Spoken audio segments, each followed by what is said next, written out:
Hello, hello. Hello and good evening. How are you? Very well. How are you?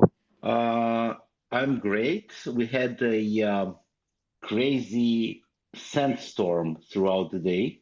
Ooh, Yeah, I'm sure if nasty. you go and Google like weather in Israel, you will see all kind of horrible images of dust everywhere and wind and yeah, it was like in the movies. Yeah. I when I used to live in Beijing, there was occasionally like sandstorms. I don't know even where the sand came from, but maybe the Gobi Desert or something. I don't know. Uh, and they're kind of like weird, right? It Yeah, feels very apocalyptic. yeah, totally. It's like everything is like in the Mad Max movie, everything is Yeah, like yeah. this rust coloration and yeah, uh, Which is a great film. definitely very difficult to recognize, the color of my car. Yeah. Um, yeah, so I have a European car, and it's very kind of interesting because we're going to talk about crypto regulation today, specifically European crypto regulation. And there is something like very kind of familiar when I read articles about it, and um, you know the car it like kind of knows better than you what you need to do. Like every time you start the car, it turns on this auto stop feature because you have to save fuel, and it doesn't matter if you put it in the other setting, it doesn't remember it. It's like it doesn't care. It just resets itself to whatever European regulation thinks you should do. Yeah. So when I read those articles, I was really like kind of relating to that because it's like, listen, we know better, trust us. Um, yeah, it's crazy. So while everybody gathers, I think the funniest story I read this week was about this guy or whoever who created this. This story about Ben, right? Ben ETH that kind of just launched several meme coins and people just send him Yeah. money. So Yeah. this person created a ENS domain called yougetnothing.eth or something like that. And he Okay. said, listen, if you send me money, you will get nothing.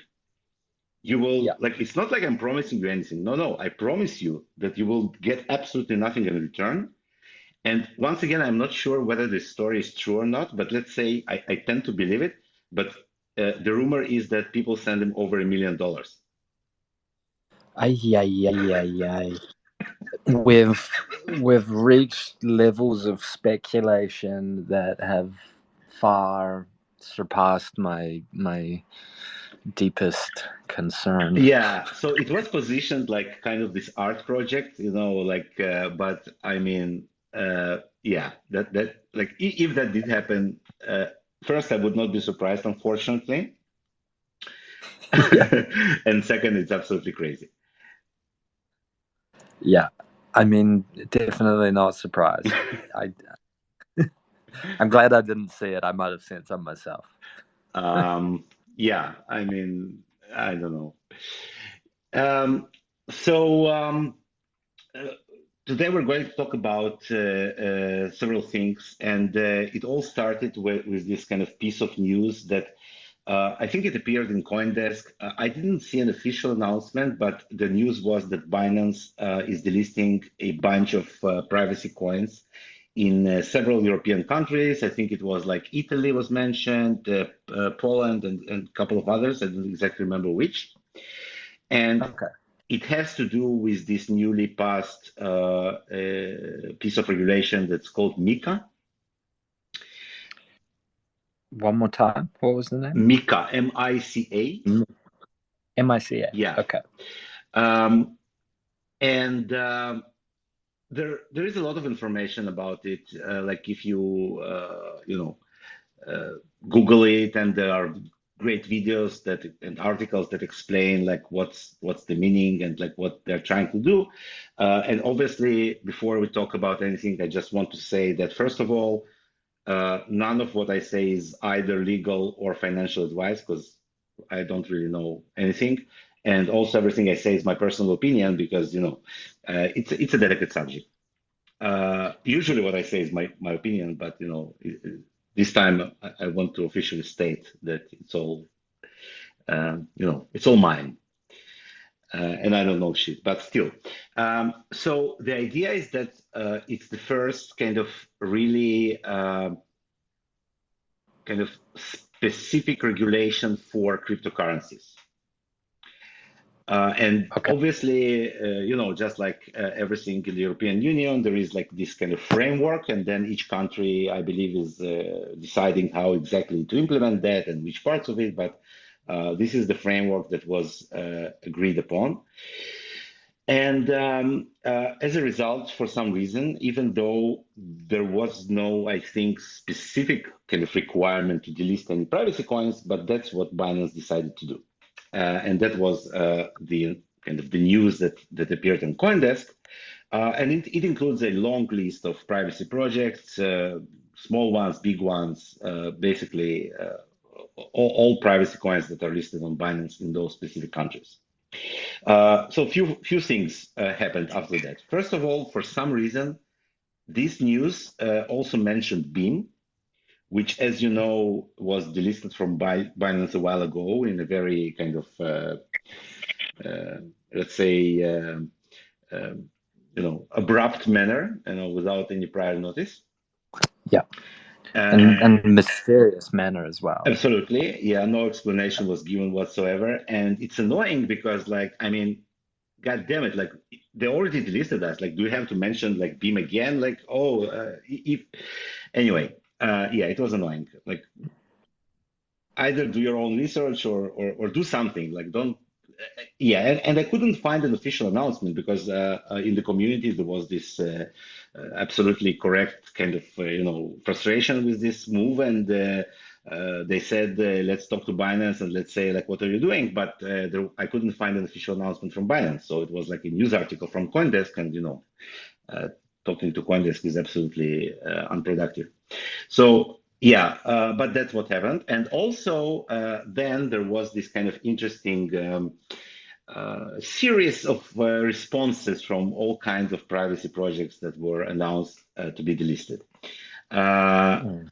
and they were funny because, first of all, so Zcash, um, they said, wait a minute, but we also have transparent transactions, right? We have the T addresses or whatever they call it. Yep. Uh, and like, why don't you keep those? And it's like, wait a second, didn't you just like, and at the same time, they also tweeted things like, privacy is important, privacy is, things like that. So it was kind of a little bit uh, kind of, strange to say like two things at the same time. Like, we are a privacy project, but then we also have non-private transactions, so don't delist us. Like it was a little bit, yeah, a little bit weird. It Um, seems very on brand for Zcash. yeah, probably. I mean, come on. And some other projects also said something of a kind, like Secret Network. By the way, Secret Network is not a privacy coin. I mean, I agree, like because Secret Network is a platform. It's based on Cosmos, which is not a layer one privacy platform, but they do have confidential smart contracts. So they are absolutely correct in stating that they're not a privacy coin. On the other hand, they did kind of for a long time position themselves as part of this privacy ecosystem, and they're called secret, after all. Um, Yep. but technically they're not.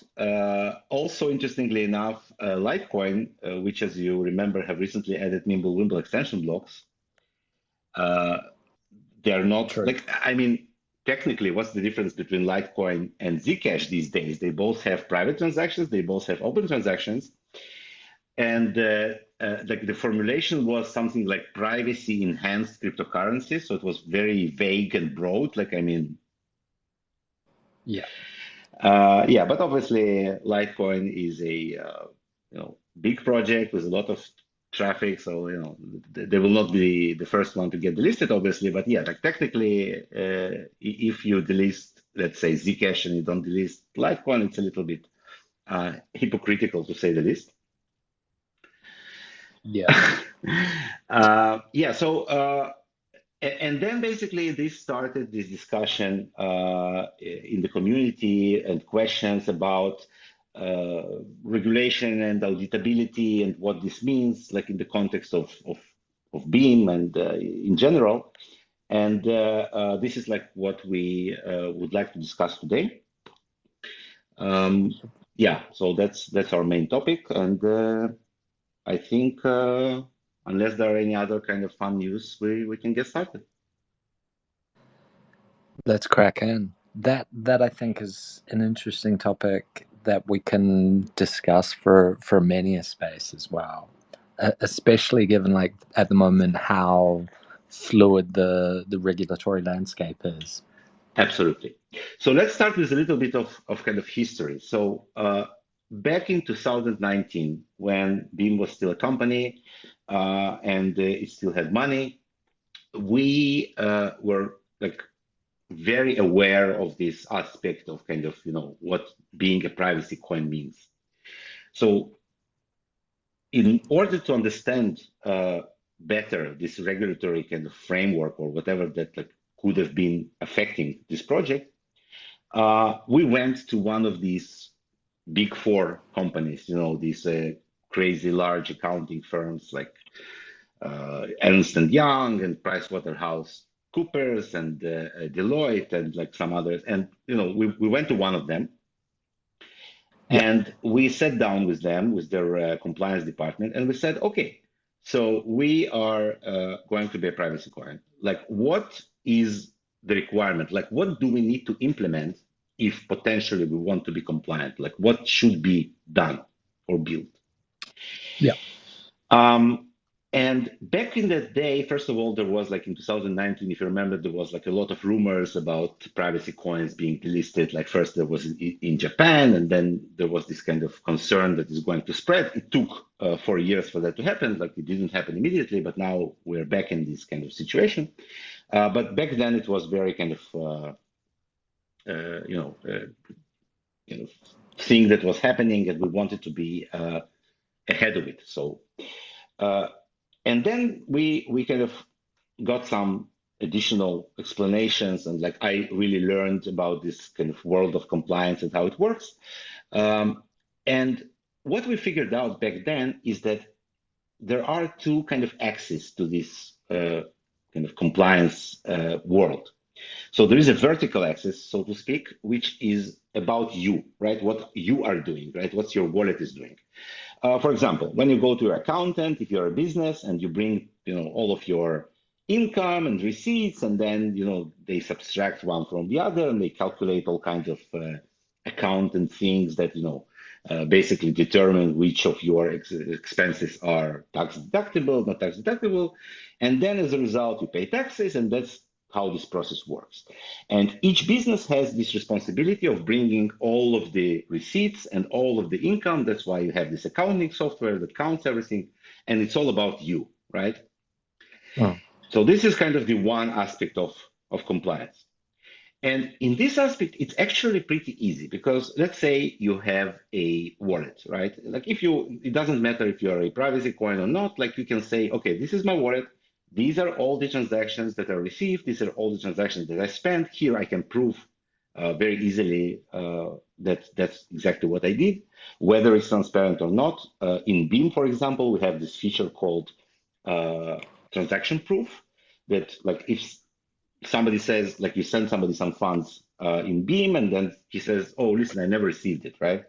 How can you prove that you actually sent it?" So you have this mechanism that allows you to create a proof, because when you have, Mimble-Wimble transaction, there is this kind of interaction between the sender and the receiver. The receiver signs with the SBDS key, and you can say, "Listen, I sent you these funds, and this is the proof. You signed it, and here is the kernel on the blockchain, so it actually went through." And that's basically the proof that you can send. And you can send this proof to anyone. Anyone can verify it, right? So you don't need to throw these proofs around, but it is relevant for a specific transaction. In general, you can do the same like for an entire wallet. By the way, one of the things like probably less known features is that you can export all of your transactions into the Excel or like CSV file, and you can see like if you're actually using Beam for I don't know, running a kind of service that you get payment in B, or a store that you sell some merchandise or whatever, you can actually export all of your transactions, and you can also prove that they actually happened on chain. And this is the Nice. vertical part of the compliance. This is the easy part. However, there's also this kind of horizontal part, and this is what is called the source of funds, right? So the source of funds is actually much more difficult to handle. And I'm not talking about just about crypto. I'm like also in this regular world of old school finance. The source of funds is this kind of more difficult and interesting part of the compliance. Like, where did you get this money from? And uh, the way the banking system works right now, the old school banking system, it's basically a closed system. So when a bank receives a payment from some other bank, there is this responsibility that the bank that both transfers and accepts the payment take that this payment is actually legit, right? So for Yep. example, if you go into your bank today and you take, let's say you have, I don't know, $100,000 in your bank account, you just say, okay, give it to me in cash, right? They will give it to you in cash. And then you cross the street and then you just try to open an account in a bank, like, another bank on the same street, and you just say, okay, I would like to deposit $100,000 in cash. You are going to have a problem. Yep. Even if you have, the piece of paper which says that you have just, took this money out of your account in the bank across the street, it might not be enough. They might ask questions, or there might be a problem. And the reason is because the most kind of guarded or the most protected points are exactly those kind of cash on ramps into the banking system. Okay.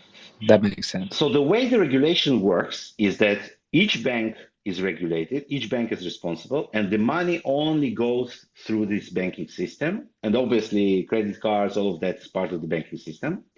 And the amount of cash, you know, traveling and flying around is constantly minimized, as you probably noticed. Each country has more and more severe restrictions of the amount of cash that you can spend. In Israel, I think it's about like $2,000 or something, or even less. Like if you want to go into the store and buy like a refrigerator, a kind of Yeah. for cash, like a new one, like a big one, or a watch or a TV set, you will not be able to. You will, Oh, yeah, wow. you can't. Like you will have to pay by credit card because the amount of cash that you can pay, like actually use in a purchase is limited. And the same goes to storing. Like if you're found to be storing, I think it's like $15,000 in cash at your house, it will be taken from you or something like that. So there are like a lot of limitations on how the cash is used in today's world. And the reason for that is exactly this uh, kind of fight with the money laundering. And, obviously you can buy a house for cash, you cannot buy a car for cash. Like, I mean, in in most kind of areas, like obviously there are some places where you can still do it, but in the official kind of markets in the big cities and most countries you cannot do it. So that's the Yeah. idea. And this is the reason like why they like Bitcoin so much, because, or like they're not worried about Bitcoin too much, let's rephrase it, is because in Bitcoin all of the transactions are traceable to the beginning of time, to the block where this UTXO is actually mined. And Yeah. yeah, Yeah. and that's where you get all of these companies like Chainalysis doing exactly that. So this area, it's not black or white, right? It's not like good or bad. Rather, it's a shades of gray, right? So for example, you receive a payment in Bitcoin, you go to Chainalysis, and they evaluate the risk profile of this payment for you. And they say, listen, this thing is like 95% legit, right? Hmm. Maybe it involves some like it's up to you to decide. Like if it's a Bitcoin that was once used in something not very whatever, it's up to you to decide whether it's okay with you or not. You can say, listen, I only want pristine Bitcoins from the miner. Yeah. It's easy to So, see, right? yeah. in a sense, like the Chainalysis or whatever would set off, or rather like flag transactions or Bitcoin and this kind of thing that had some strange history, and then it would be up to the like risk regulatory department or whatever Exactly. to say Exactly. okay or no, let's Yes. not accept that. Uh, Okay. so when a project, for example, let's say you're a company and you receive investment in crypto, your investors might, or like your whatever board might ask you to go to Chainalysis, and that's a service that they very happily and eagerly provide to get an assessment, a risk assessment on your investment, whether it came from legitimate sources or not. Yeah. And it's not a problem because, as I said, you can reconstruct the entire transaction graph. Now, okay, you don't know all of the entities or like all of the participants in that graph necessarily.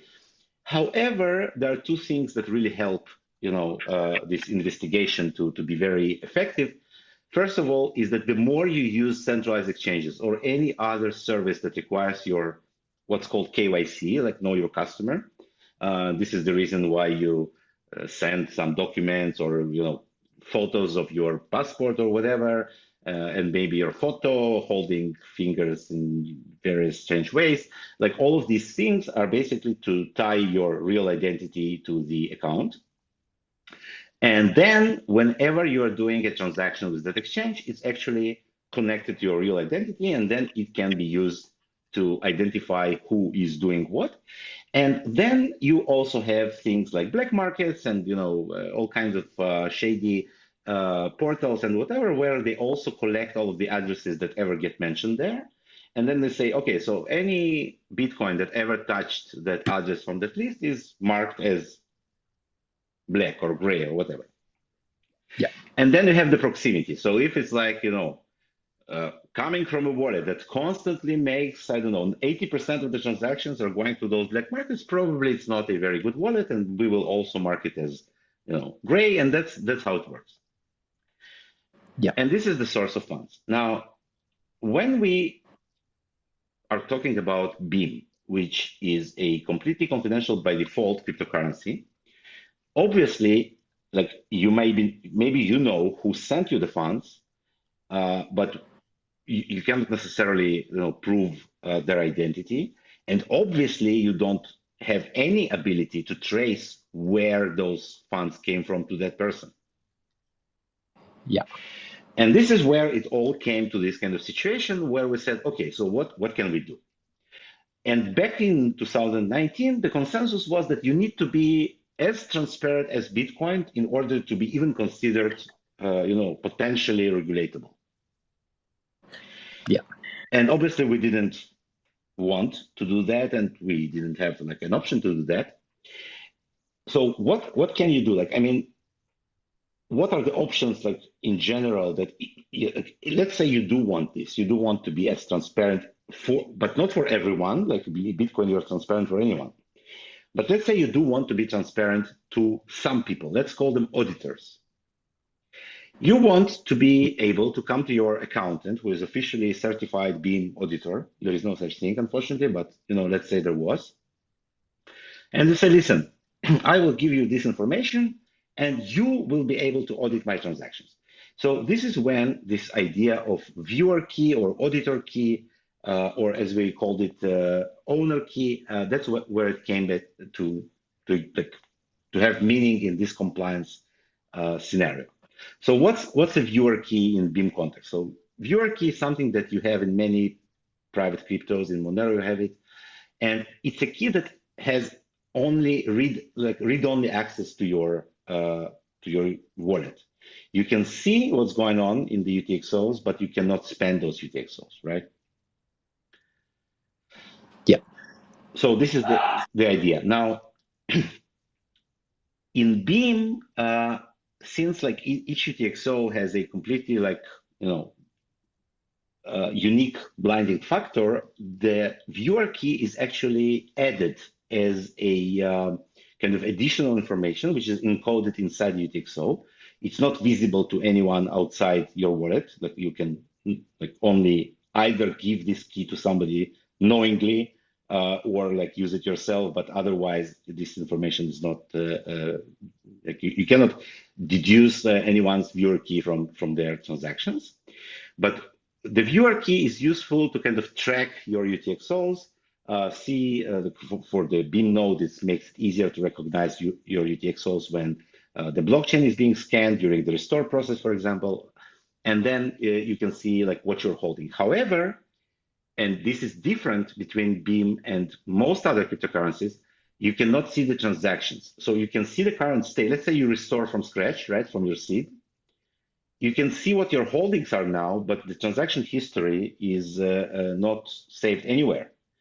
It's only saved in your local wallet, like in the database. Like if you delete it, you don't get it anymore. This is why, if you remember in the early days, there was this problem when people use several wallets, let's say a mobile wallet and a desktop wallet, and you would send the transactions intermittently from between two, like from one wallet and then the other one. You would not see all of the transactions in your wallet. You would only see the balance changing, but not the transaction that actually changed it because it was done from the other wallet. And then in order to solve this problem, we have added some additional information, which is also obviously encrypted inside UTXO, which could allow you to restore not only the balance, but also the transactions without the metadata, right? You just only can, like you as an owner of this UTXO, can know which other UTXOs participated in the same transaction, but obviously no other information is available, like not the SDBS address and not the the comment if you added one during the transaction creation. None of that is ever saved on the blockchain. So this is kind of what viewer key can do today, or the owner key can do today on the Beam blockchain. Now, what happens if you give someone this key? So this someone can monitor your wallet activity on chain. They can see when you receive funds or send funds.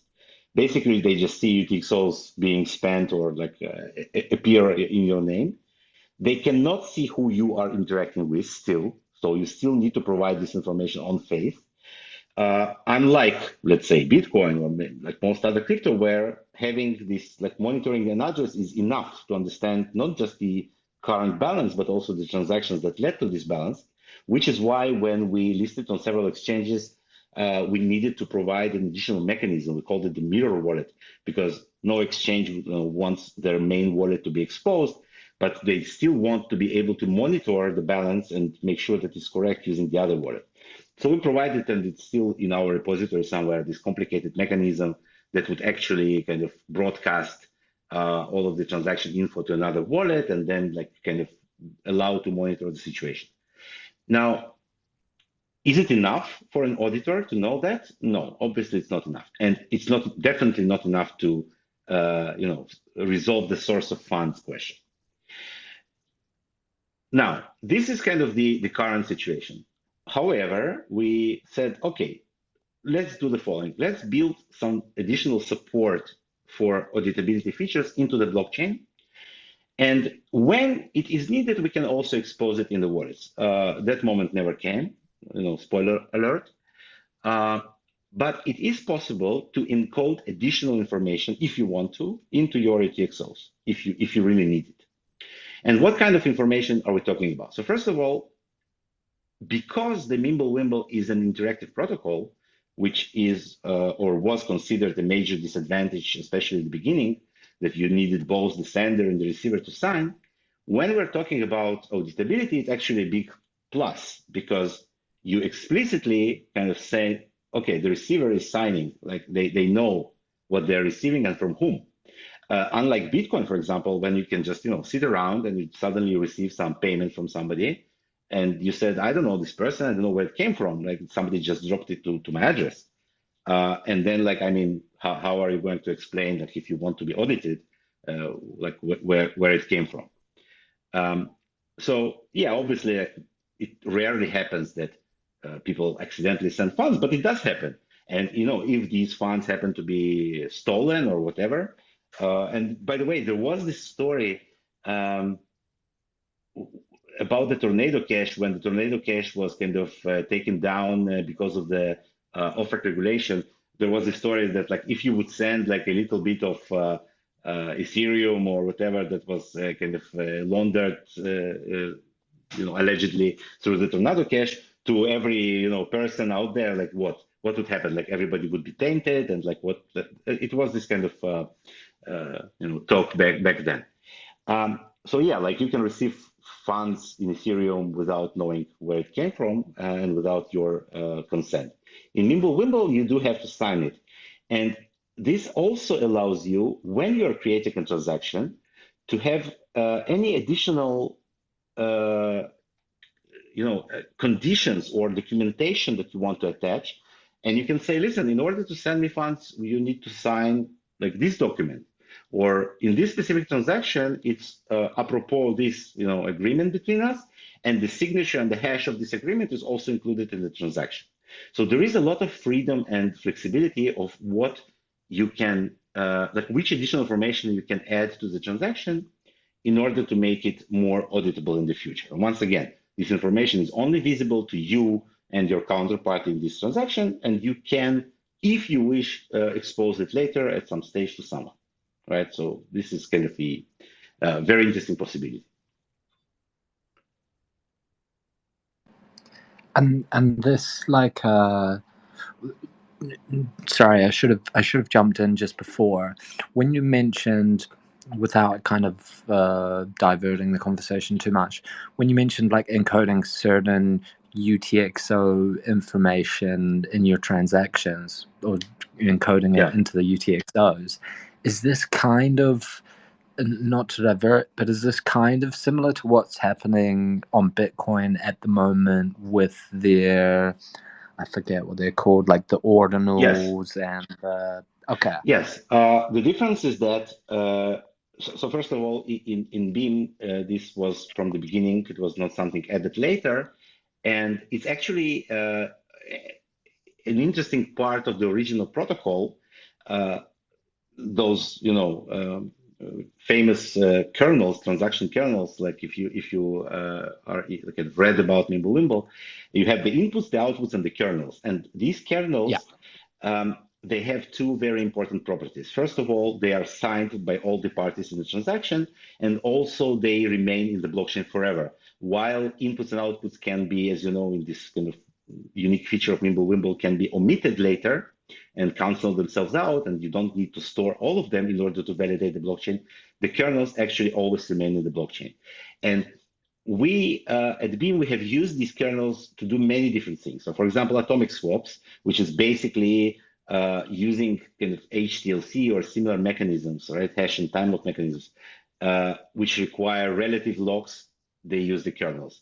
The Beam smart contracts, they use the kernels, right? So everything that we have built on top of Mimblewimble is actually using those kernels. And today in Beam, this kernel mechanism is very complex. You have kernels that can include other kernels, and they can include other kernels. So you can basically construct very complicated transactions. And yes, you can also use this space. And once again, it's a consideration of a blockchain space. You cannot put entire documents there, but you can definitely sign a hash and then attach this document, out of chain, and always be able to prove that that was the exact document that you have signed during this transaction, if you wanted to. makes sense. And that answered my next question, that the like the way to encode the information is also what's being used for atomic swaps, Yeah, the smart contracts, and the Beam virtual machine, and this kind of stuff. yeah, Very cool. exactly. So this is kind of the additional layer of auditability that you can, if you want to, to add kind of metadata to your transactions. And this is, by the way, directly corresponds to this part of the regulation that actually requires that. So, like, if you read about this MiCA Act, and there is a explicit requirement, is the metadata about the transaction is always included inside the transaction, right? So you can always kind of verify. So the reason for that is that when you are like kind of moving funds between entities, they can always track this metadata in some way, and they can kind of verify that it is indeed, according to their compliance. Now, it's also important to note that these specific requirements do not apply to person-to-person transactions. Like you can still send me funds, using any blockchain you like, and you don't have to comply with those regulations. So it's just about institutions between institutions and person to institutions transaction, which is important. Yeah, and this is like, at least for me personally, this is where it becomes obvious that, at least for now, crypto is not kind of circular, and that you need to kind of be able to be compliant in the real world and prove stuff, whether it's KYC or the AML stuff. Like, you don't find this on chain or when you're transacting in Bitcoin, Ethereum, Beam, of course. Like, you can do whatever. Even the centralized stuff like USDT and USDC, there's not too much like how to say, like, not too much friction in transacting. But then as soon as you go to the exchanges and you want to withdraw like a fiat money, then you get a lot of, like, you need KYC, you need to prove where your crypto came from, you need to sign a document or whatever. I mean, it becomes very like almost like a rude awakening when you go to cash out some crypto Yeah, or yeah. buy something. Not so much buy something, but yeah, Basically, take the money out of the system, right? Or like yeah, transfer it to fiat. Yeah. So that's exactly the main difference between this new regulation is that previously it was only kind of the fiat, what's called the fiat on ramp or off ramps, right? Usually yeah, off ramps, like you can easily buy any amount of crypto with fiat yeah, gladly. But then when you say, okay, I want to take some fiat out, then the banking system starts to make sad faces and point to different directions. So this specific new regulation, it also applies to entities that deal with crypto to crypto, right? So crypto to crypto exchanges that were kind of outside all of it previously now start to fall inside. So even if you convert crypto to crypto and you comply with these new MiCA rules, you need to enforce certain standards which were previously not kind of defined or not enforced at all. So yeah, another important aspect of these regulations, and by the way, this is also that kind of is transported directly from the old world of finance, is the limit on the amount of transactions above which you need to report. Right. So, for example, if you transfer under 1,000 euro, it's fine, right? Nobody is going to ask any questions. But above 1,000 euro, which is a very, very low, in my opinion, kind of margin, but uh, yeah. you have to comply with it. So this is also something that Beam can do because, as you know, in Beam, each and every UTXO has a what's called a bullet proof. It's a non-interactive zero knowledge range proof which proves that this UTXO is positive, right? So it's like between 0 and some max value. The Yeah. reason for this is absolutely technical because if you are able to create negative UTXOs, you can then use them to scam people. You basically create two UTXOs, one negative, one positive, and you hide the negative one and you pay with the positive one. And that could lead to basically creating money out of thin air. So in order to avoid that, each UTXO is provided with this proof that it's positive. These proofs can be easily adopted to smaller ranges, right? So you can not only prove without obviously disclosing the value that it's positive, you can also prove that it's under 1,000 euro or some amount. Okay. And Yeah, yeah, so that this makes means sense. that if you wanted to comply with that side of the regulation using Beam, you can do that as well if you want to. Yeah, and they like, one thing that I always come to is that all these regulations are, in my opinion, like crazy. Like 1,000 euros is a lot of money, but it's not a lot of money nowadays, especially to be like having to report who you're sending it to or something. I mean, it's like, with the state of things, like where things are heading, it's very bizarre that like the regulatory limits are always Yeah, kind of decreasing. Yeah, the price of everything is increasing. Exactly. So that's exactly the point. But we will get to that in a minute. I just want to kind of close this part about the source of funds. So what we have discussed until now is that in most cases, basically providing metadata on transactions, verifying, provably verifying the amount limits, all of that is possible within kind of Beam privacy framework, like if you wanted to implement that. And I just want to get to this kind of most difficult part, which is the source of funds, right? Like how is it like even possible theoretically to have source of funds regulation that completely prove all of the transactions if necessary, right? Like there are only kind of two ways to do it, basically. The first way is to always have a bank or a centralized entity in the middle of the transaction, which is regulated. So let's say I want to be able to pay you in a regulated way. We always need a kind of third counterparty, which will say, yeah, I'm verifying both KYCs in this transaction and verifying all the source of funds for this transaction. And this is how it works. It's very similar to how the banking system works today. That's basically what you're doing when you are going into a bank and sending funds to someone, or if you're buying using your credit card. This is what is happening. And it's possible to Yeah, save it the same way, like to solve this problem the same way with crypto. It's not what we want to do. It's not optimal. It makes it centralized. It causes a lot of problems, but it solves this requirement of always to be able to show the source of funds.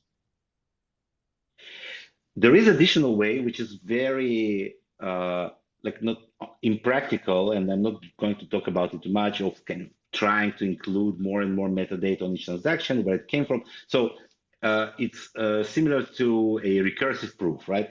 If you got funds from somebody who was verified, and then he got funds from somebody who was verified, etc., then this goes to show that the funds that you got are verified and they're okay. This is yeah, once again not a very practical approach in our case. Uh, yeah, the third way is that you can say, okay, I want to create my own token. Let's call it, I don't know, the regulated token, the regs. So the regs are going to only be transferred between authorized wallets, which are completely compliant, and they will never mix with Beam.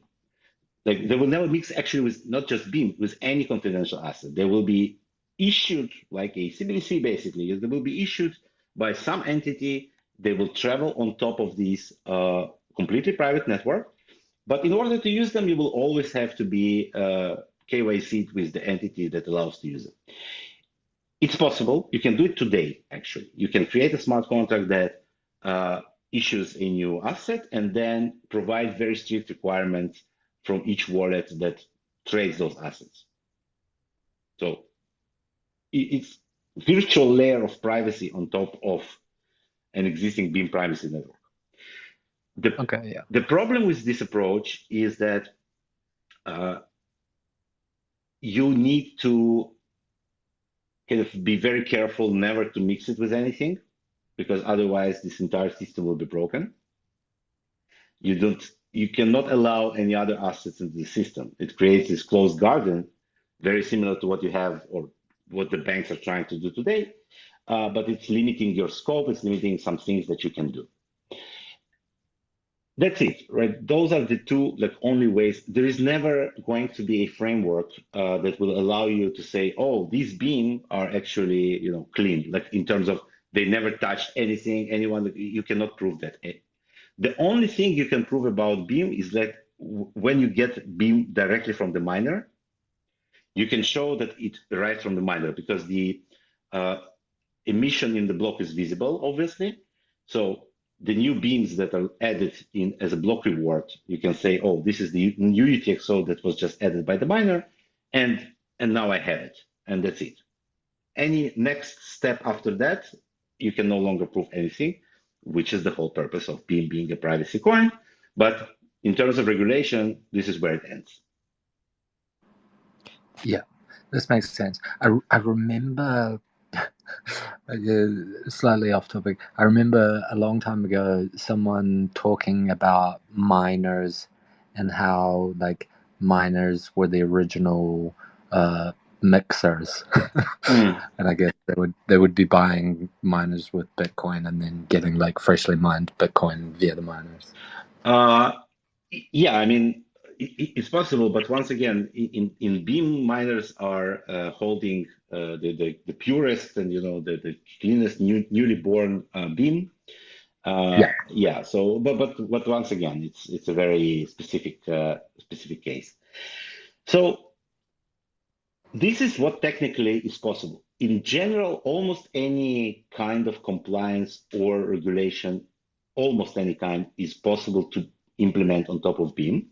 And now we get to the question, you know, whether we should or like how will it really work or play out in the real world?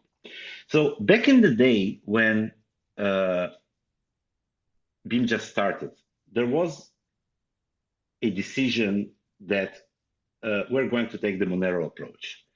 The Monero approach is we don't care. Just like Bitcoin don't care, the Monero don't care as well, right? Only with privacy. And yeah, Monero, and I like, as you know, I like Monero very much. I never used it, but I really like the concept and the way this project approached privacy. There is no game, there is no play, there are no open transactions, closed transactions. It's very simple. Everything is private. Nobody cares about anything. There are no you will never hear anyone from like the Monero camp saying, "Oh, we're not a privacy coin. We're this, we're that." Like very straightforward. That's what we are. That's what we do, and I like that. And also, there is like no compromise on privacy. Like yeah, there could be issues, there could be bugs, but there was never, and think there will never be any question about what Monero is. Uh, and back in the day, that's the approach we kind of took. So yeah, we did research, we did understand exactly what this compliance means and how we can implement it. We did all of this kind of homework, but we didn't implement it because nobody needed it. And also, it's a big question whether if now we say, oh yeah, like we are a privacy coin and we have compliance, uh, like we can do it. The question is whether anyone will care in terms of, oh, great, let's see how we can implement this compliance and use Beam as a proper coin or means of exchange and list it on exchanges. I think what rather will happen is that it will be just, oh, privacy. If you have a label of privacy, just get delisted and get banned or whatever. Nobody will care, and nobody will exactly try to understand what kind of privacy is this. Like, is Dash really private? Is Dcash really private? All of these things will be lost in under this privacy coin kind of label. However, having said that, it's a new day, right? It's a new kind of Beam is no longer a company.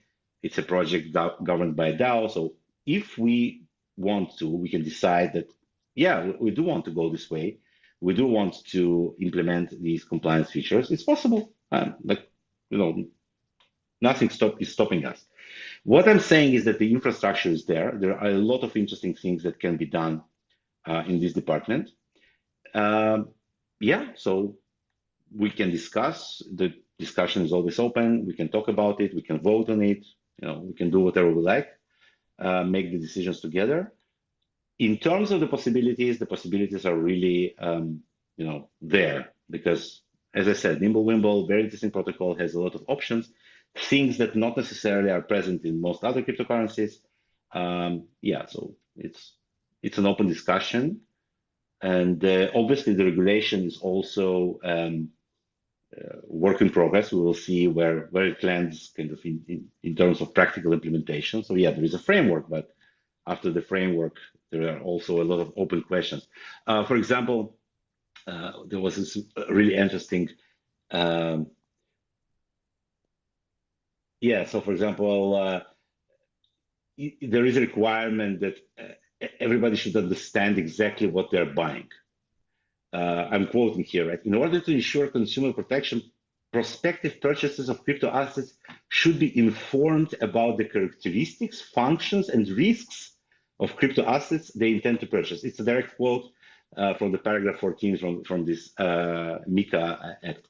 And I mean, you and I, we know how difficult it is to even understand like what the project does. It requires a lot of research, like especially if it's a new project. What it means in practice is that most of the projects that we currently take for granted will not, pass this filter, right? Like, wait a second, like we don't understand what you do. Oh, we don't understand, so you cannot be inside this regulation, which is crazy Yeah, because crypto is all about innovation. And yes, I agree that in many cases, people, as we just talked about, send funds to you will get nothing but ETH. But I mean, it doesn't mean that each project needs to kind of be able to defend itself, like for the regulator, in order to be able to be traded on those exchanges. It's crazy. yeah, and like it would be really nice for a jurisdiction, whichever jurisdiction it was, to be like forward with kind of promoting crypto and the benefits that it brings. But it seems like many are kind of pushing back, which I guess makes sense and isn't surprising given that there's a lot of like old world money that is very kind of reliant on the current or reliant on like the system keeping on working how it is. uh, but it's a shame that there's no like real drive from. I mean, maybe some little bit of drive, but there's no big push from any jurisdiction. Like one thing that comes to mind is that the UK has a. I mean, maybe I'm biased, but the UK has a great opportunity to kind of push for positive crypto regulation since now they're not in the EU and they need to do some positive stuff after Brexit, surely. Uh, and it would be really nice to see this, but I guess we may not see it, and we'll see more in tune with what the EU is kind of coming out with MiCA and that kind of thing. So yes, I totally agree that it's very early to really talk about what this regulation will exactly do and how things will turn out. But uh, I think there are at least kind of two things that are very important, like for all of us in the crypto world today. It's very important that the very fact that there is such a phenomenon as cryptocurrencies and they actually caused this discussion. And yes, it seems right now as if those regulators are trying to choke it and kill it, and it is indeed the case. However, they also are very aware of this alternative. I think it's important because up until the Bitcoin prominence and the entire ecosystem uh, being developed around it and on top of it, and DeFi, there is a real alternative, at least maybe not practical for most cases and still not widely adopted, but it is there. And the fact that politicians on the highest levels in all of the countries are talking about this, are thinking about this, is very important because this awareness um, is, in my opinion, a good thing to have as a society, this kind of counterbalance between this old existing banking system and this new thing. And yes, it's going to be a struggle and a fight and a lot of rebalancing and changing of things. But the fact that it's there, this counterweight, it's important in and of itself. That's one thing. The second thing I think that is very important is a technological innovation that this entire area, and we can laugh at Pepe and we can laugh at NFTs, we can do a lot of things, but there, all of these projects and the money they brought with them, either directly or indirectly, has caused a massive development both in the cryptography areas, in the area of decentralized calculations in general, decentralized systems, decentralized finance. So it's also very important. So I think that right now we are going through a intense transition period. I would say number two after 2017, because 2017 was, I think, the first real or the major wave of kind of adoption and awareness, now we're entering this new era where it's funny, but actually, in some ways, the regulators and these countries that are dealing with those regulations, they're promoting crypto in effect. Uh, Yeah. they are trying to kind of rein it in and control it and constrain it, but at the same time, the fact that there is like our parliament sitting down and saying, okay, so what is that crypto thing that everybody's been talking about, right? So there, Yeah, absolutely. it's good. It's educating everyone. On the This search, is true. yeah, on the Sorry. search kind Sorry. of, and last thing I would say, uh, I think that um, crypto world also needs to understand that centralized anything, exchanges, whatever, is not really your friend. And these efforts that went, especially the early days, like into thinking about decentralization and proper handling of things, they are very important because when the push comes to shove, everything centralized will be not necessarily on your side, let's put it mildly. Yeah. And I think that these kind of standoff right now is pushing more and more people to think about more and more decentralized, properly decentralized services. And we are talking about not just crypto, we're talking about infrastructure, we're talking about servers and compute. Yeah, so it's an important lesson to learn. When you get thrown out of Binance, you learn a few things, right? Yeah, for sure. So that's that. The I I I personally got thrown out of Binance before being, and I don't know why. I asked them, and they obviously said very little. But this is a really good point, like what you said about like the regulations and the attention that politicians or governments are paying to crypto. I mean, it adds a lot of, or at least it adds a sense of significance and like importance, and essentially gives crypto more legitimacy. The fact that they feel the need to like look into it and take action and this kind of thing. Yeah. Uh, yeah, I never. I'm always too excited about being like, what are you doing? Don't regulate me. But this is a good point. I mean, it would be very. We'd be in a worse place if we were still being ignored. Yes, I agree. I agree.